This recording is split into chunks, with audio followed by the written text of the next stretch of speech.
बुद्धिचंद की सफलता। बुद्धिचंद नाम का एक आदमी था। उसके पड़ोस में लक्ष्मीनंदन नाम का एक आदमी रहता था। बुद्धिचंद ने अपनी बेटी की शादी के लिए लक्ष्मीनंदन से 1000 रुपए उधार लिए थे। उसकी बेटी की शादी हो जाने के बाद लक्ष्मीनंदन ने बुद्धिचंद से अपने पैसे वापस मांगे। तब बुद्धिचंद ने कहा, सेठ जी, मैं आपका एक एक पैसा चुकता कर दूंगा, मुझे थोड़ा समय दीजिए। मुझे लगा था तुम एक ईमानदार आदमी हो, पर अब पता चला कि ये मेरी भूल थी।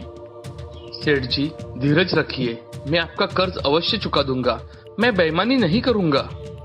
अगर तुम बेईमान नहीं हो तो मेरे साथ अदालत में चलो, वहाँ न्यायाधीश के सामने लिख कर दो कि तुमने कर्ज के बदले में अपना मकान मेरे पास गिरवी रखा है। सेठ जी, अदालत चलने की क्या जरूरत है, मुझ पर विश्वास रखिए, मैं आपका पैसा जल्द से जल्द लौटा दूंगा। पर लक्ष्मीनंदन ने बुद्धिचंद की एक न सुनी। वो अपनी इस जिद पर अड़ा रहा कि बुद्धिचंद अदालत चलकर दस्तावेज पर हस्ताक्षर कर दे। वास्तव में लक्ष्मीनंदन बुद्धिचंद के मकान को हड़पना चाहता था। बुद्धिचंद लक्ष्मीनंदन की मन की बात ताड़ गया।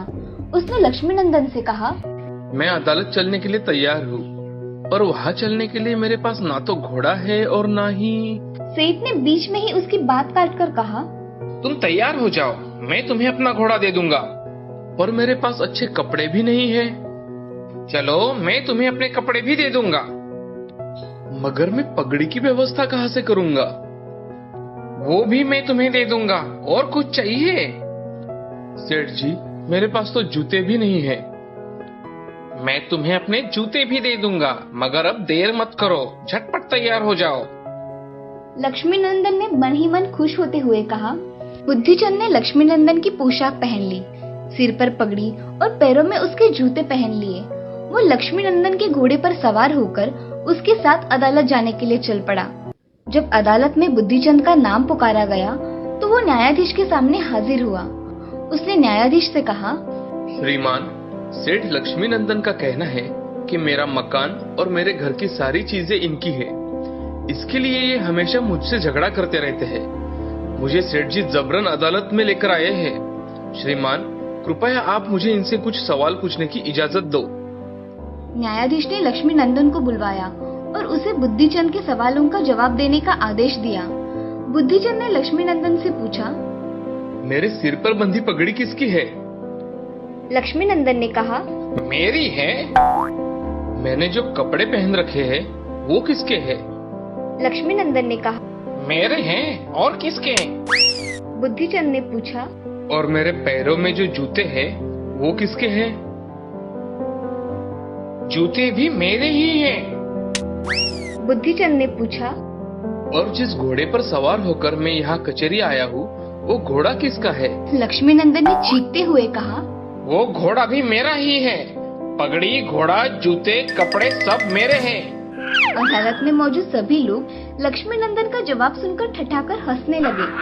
हर किसी को लगा कि लक्ष्मीनंदन पागल हो गया है। अंत में न्यायाधीश ने मुकदमा खारिज कर दिया।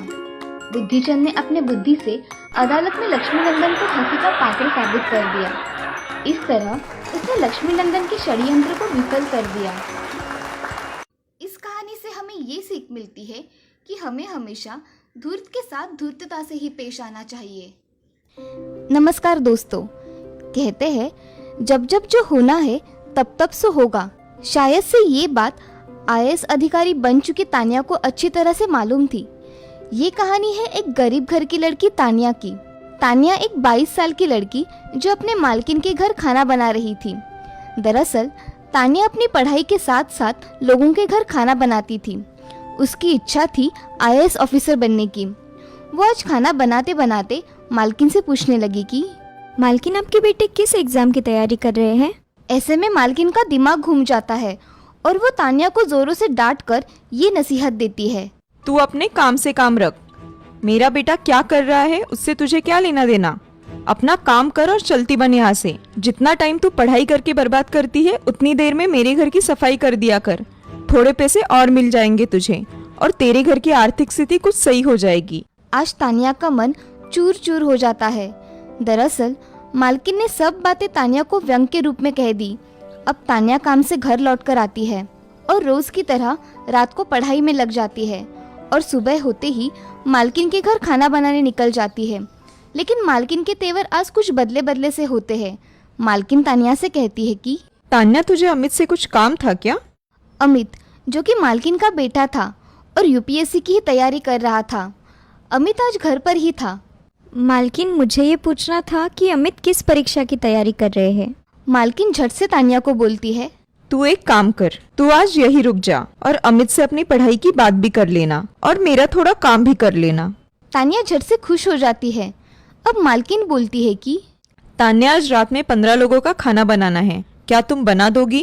तानिया झट से हाँ बोल देती है क्योंकि उसे यूपीएससी की परीक्षा के लिए कुछ किताबें चाहिए थी और तानिया को मालूम था कि मालकिन का बेटा अमित भी यूपीएससी की परीक्षा की ही तैयारी कर रहा है और उसे पढ़ाई के लिए किताबें मांगने पर मिल जाएगी। अब देर रात हो गई थी। तानिया सभी 15 लोगों का खाना बनाती है और मालकिन से पूछती है कि मालकिन, अमित भैया को आप बुला दीजिए, मुझे उनसे कुछ पूछना है। लेकिन मालकिन का काम तो पूरा हो चुका था। वो खुशी से अपने काम करवा लेती है और ये झूठ बोलती है कि अरे, अमित तो उसके दोस्तों के घर गया है और शायद आज नहीं आने वाला। अब तानिया की खुशी दुख में तब्दील हो जाती है क्योंकि तानिया के पास जितनी भी किताबें थी वो पहले ही पढ़ चुकी थी और इस महीने में इतने पैसे भी नहीं थे कि वो और किताबें खरीद सके। तभी अंदर से अमित माँ को आवाज लगाते बाहर आता है। अब मालकिन का झूठ सामने आ चुका था और बात को खुद से ही काटते हुए अपनी बात पर पर्दा डालते हुए वो कहती है कि बेटा, तू तो दोस्तों के साथ था ना? बेटा, तान्या पढ़ाई के बारे में तुमसे कुछ पूछना चाहती है। अब अमित तानिया से पूछता है। अच्छा पूछो, तुम्हें क्या पूछना है? तब तानिया अमित को बताती है कि वो भी यूपीएससी की तैयारी कर रही है लेकिन उसके पास इतने पैसे नहीं है कि वो कोचिंग ज्वाइन करे और किताबें खरीद सके और पूछती है कि आप बताएं मैं तैयारी कैसे करूं। इस पर अमित तानिया के औकात को समझाते हुए बोलता है कि अरे, तुम यूपीएससी की तैयारी में कहाँ फंस गई? ये बहुत बड़ा एग्जाम होता है, पता है तुझे? बड़े बड़े कॉलेज में पढ़ने वाले से कंपटीशन होता है, तू नहीं कर पाएगी। क्यों अपनी मजदूरी के पैसे किताबें और कोचिंग में बर्बाद कर रही है? ऐसा कहकर अमित अंदर चला जाता है और मालकिन भी तानिया को ये कहकर घर जाने बोलती है कि देख तान्या, घर में पहले से ही इतने लोग आए हुए हैं और अब सोने के लिए जगह भी नहीं बची। तू एक काम कर, तू अपने घर ही चली जा। अब रात के 11:30 बज रहे थे। एक अकेली लड़की जो थक हार कर इतने काम करके घर आ जाती है और बहुत रोती है क्योंकि अमित ने तानिया को उसकी औकात जो बतला दी थी। अब तानिया इतनी थक चुकी थी कि उसका शरीर जवाब दे रहा था, लेकिन तानिया ने उसी रात ये प्रण किया कि वो अमित के किए हुए अपमान का बदला जरूर लेकर रहेगी और ये दिखा देगी कि एक गरीब और छोटे कॉलेज से पढ़ी लड़की भी आईएएस बन सकती है। तानिया अब उसी रात को अपना टाइम टेबल बनाती है और ये तय कर लेती है कि रात में उसे मालकिन के घर खाना बनाने के बाद घर आकर रात में रोजाना 7 घंटे पढ़ना है और दिन में कम से कम 3 घंटे। तानिया अपने 10 घंटे का टाइम टेबल बना लेती है, लेकिन सबसे बड़ी समस्या थी किताबों की कि किताबों के लिए पैसे कहाँ से आएंगे।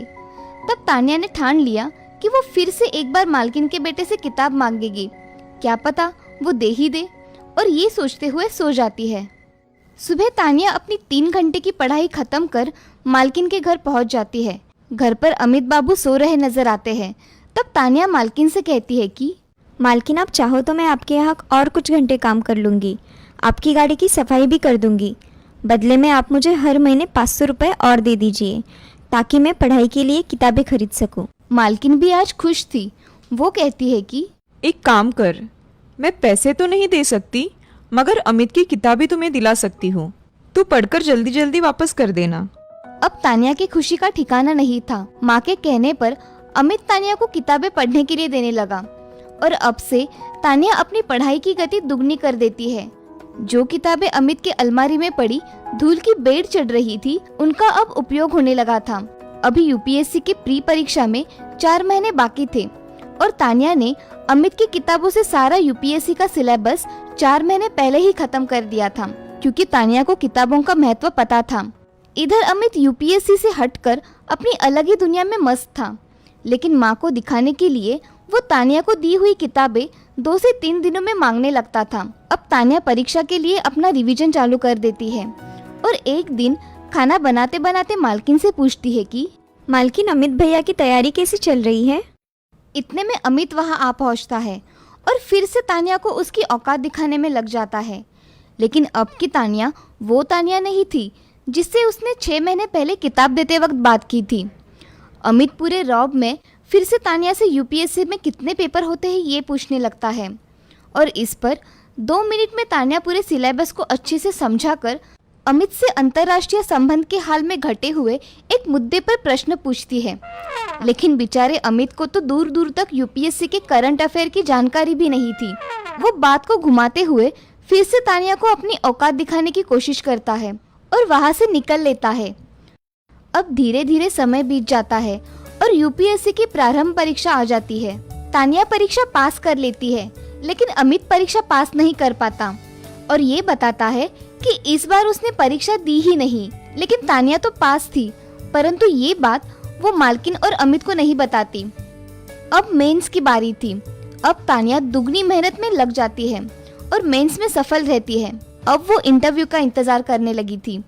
लेकिन जिस दिन इंटरव्यू था उसी दिन मालकिन ने जोर देकर तानिया को काम पर बुलाया था और ये भी कहा था, अगर आज तू नहीं आई तो आगे तुझे कभी भी आने की जरूरत नहीं है।